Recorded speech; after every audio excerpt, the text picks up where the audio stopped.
Welcome to a new edition of the Famous Interviews with Joe Dimino. On this episode, we talk with transformational hypnotherapist Kate Semeniuk. She is a rapid transformational hypnotherapist working with people on their most triggered issues. She transforms their beliefs formed in early childhood so that they do not impact their lives anymore.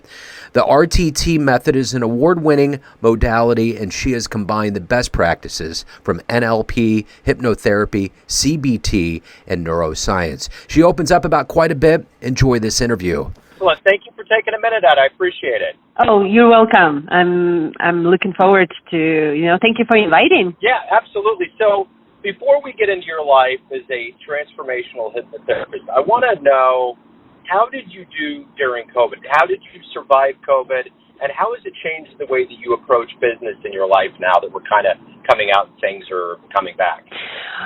It was a matter of kind of being flexible, it was an unexpected event, but maybe because I'm an immigrant, so tough challenges were familiar for me, right? Unexpected things were more familiar for me than for people who kind of were used to routine and stability, So for me, COVID happened to be like, oh, okay, let's transition to virtual life, right?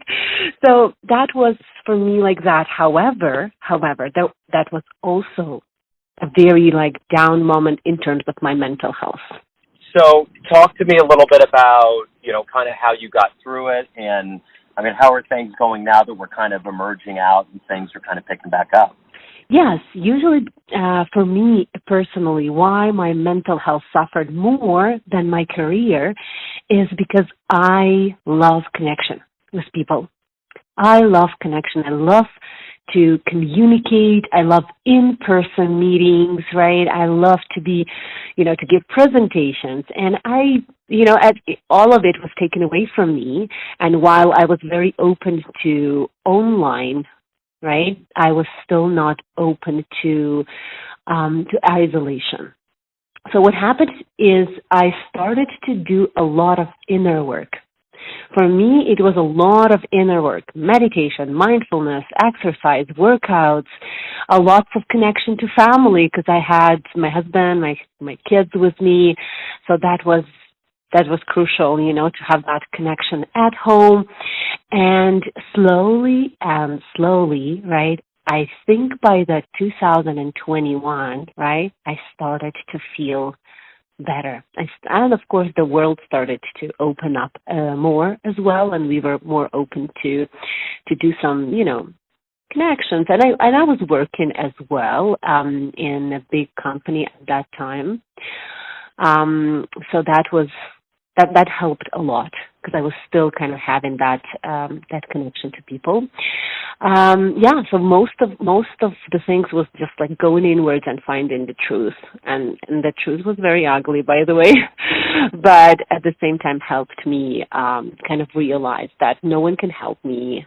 It's not government's fault. It's not economy's fault. It's not something happening to me. It's me trying to navigate through whatever is happening in the world. So let's get kind of to the essence of what you do. If I put you in front of a bunch of third graders at a career day, and one of the kids looks up at you and says, "What do you do for a living?" How do you answer them? I work with the mind, with the power of the mind. So if the kid was coming, you have a mind, and that mind can do magic for you. And I help you uncover that magic. So that would be for a kid, right? But in essence, if someone else would ask me, I'm working with the deepest roots in the subconscious mind. So when you were in the third grade, what did you want to be when you grew up? I wanted to be a teacher. I wanted to be an English language teacher. That was my dream for the first 15 years of my life. Maybe even more. So how did this career happen? This career happened through the emotional pain that I was experiencing in my life. So when the COVID happened, right, I started to realize that my emotional health, my emotional well-being was suffering, And I started to explore the options, how to help. And I'm usually used to be a very impatient person. So I didn't like long-term therapies, long-term methods, long-term coaching. I love these rapid methods. And of course, because I was Googling rapid methods, that's how the RTT came into place. And I tried the session for myself, and I realized how faster the transformation can happen if you go right to the cause of the problem. And it fascinated. The method just fascinated me right away. And that's how I jumped into the training. And then opened my own practice. Yeah. So I would imagine now business is probably pretty flush. I mean, a lot of people probably need help. Has there been an uptick in business? Oh, yes. Yes. I'm very busy. I love it. There are a lot of people who are seeking that kind of therapy. And RTT came on the market, I would say, only since 2015. Before, it was not known in the world. So it's a new method, which means that the exposure is still not as popular, for example, as acupuncture or Reiki or whatever. So it's just getting that full speed, I would say. However, it's still going really well in terms of people seeking alternative methods of healing because they are tired. They are tired and exhausted from years and years of figuring it out.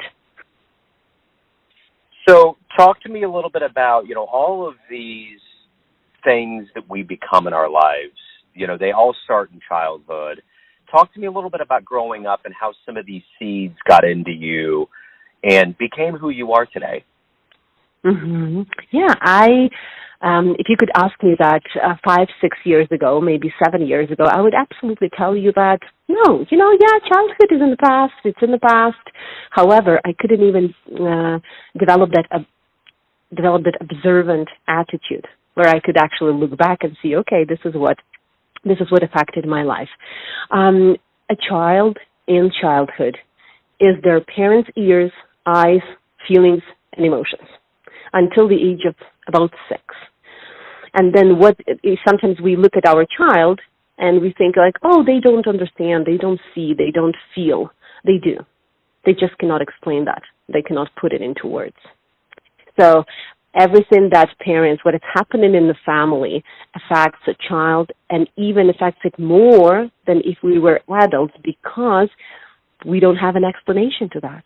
So we find the most age-appropriate explanation for whatever's happening in our childhood. So if we are 3 or 4 or 5 years old, mom went to work and left us in a daycare, we start to believe that mom doesn't know me, or I'm not needed, or I'm not important, I'm not seen, I'm not worthy, I don't matter. However, growing up, we realize that, maybe that's not true, that's not the belief. It wasn't about me, it was about my parents, for example, but the subconscious mind doesn't know time. And because subconscious mind doesn't know time, it replays every belief like it's happening right now. That's why we are struggling with these reactions, behaviors, habits that we don't like, but we don't seem to grasp the idea like, how can I change it? First, we need to learn how our mind works in order to understand, this is why I still avoid something, or this is why I still have this habit, or this is why I still have this behavior or this reaction. So learning about the mind has become the most crucial skill I have ever had. So who's been a role model or a hero for you in your life? My parents would be, though of course they are the source of the limiting beliefs that I formed, they at the same time were the source of consistency, discipline, creativity, So I would say my parents for sure. I didn't have. So for example, if you are talking about a role model in Ukraine in 90s, we didn't have internet. No, we didn't have a TV, right? It was really hard to find that role model in terms of I will look up to that person. I will read their books, their audiobooks, Yeah. So if you could meet anybody alive on the planet right now, who would you love to meet and talk to? That's an interesting question. I think I would love to meet Deepak Chopra. He's a spiritual teacher, and he's exceptionally smart and knowledgeable in the like neuroscience and how the brain works and the connection between body, mind, and spirit. I would love to talk to him because I've read his books and I'm super fascinated by his work. So every day we wake up, we have these motivators that get us through the day. What is it for you? What is it that really motivates and moves you to get through a day? I'm excited I love what I do. You know, I wake up. It wasn't always like that. I used to work in different fields in different areas, but once I found what I really, really love, every single activity that I do in my business brings me immense joy. Like, that's what motivates me. I love what I do. If I have to create a content for social media, I love it. If I have to do the session, I absolutely fascinated because every session is a different story. So loving what we do, being like passionate what we do, I think this is the biggest kind of motivator that can kick you out of bed and start doing what you do. Yeah. So when you get to the end of the day, how do you look back and say, that was a really good day? Yeah. I would say the first 30 years, I would look back and say, I didn't do enough. I didn't do enough. I don't think that it could have been better. I wasn't very productive. I could have been more efficient. But in the last couple of years, I would say about 3 years, right, I developed the gratitude. Like, I'm still practicing it. It's a lifelong practice. However, looking back, seeing, wow, look at the good things that happened in my life and being grateful for that, that's what and my mind, by the way, my anxious mind sometimes, my anxious brain sometimes kicks me and starts to tell me, oh, no, that could have been better. But I know how to communicate with my mind. So I tell, get out of my head. And I just practice gratitude for whatever happened. So are you originally from Ukraine? Yes, I'm originally from Ukraine. Okay. When did you come to the United States? I'm actually in Canada. Oh, I'm sorry. Yeah. Okay. All right. Yeah, cool. I'm in Canada, and I came in 2016. Okay. All right. Wonderful. So watching things that are happening and unfolding right now, are you surprised? No, because I was, that was the reason for my immigration. Like the first events happened in 2013, 2014, and that's when I started the immigration process. So I knew there could be an escalation of the conflict, which happened last year. Yeah. So I wasn't surprised, but absolutely was shocked and heartbroken for the people in Ukraine. So let's say you have a dream tonight. You run into the younger version of yourself, say in your 20s, and you could give that version of you a piece of advice based on the life you've led, the wisdom you've gained. What would you tell your young version? Take it easy, girl. Take life easy. It was created for you to enjoy it. Don't put importance on the things that are not important.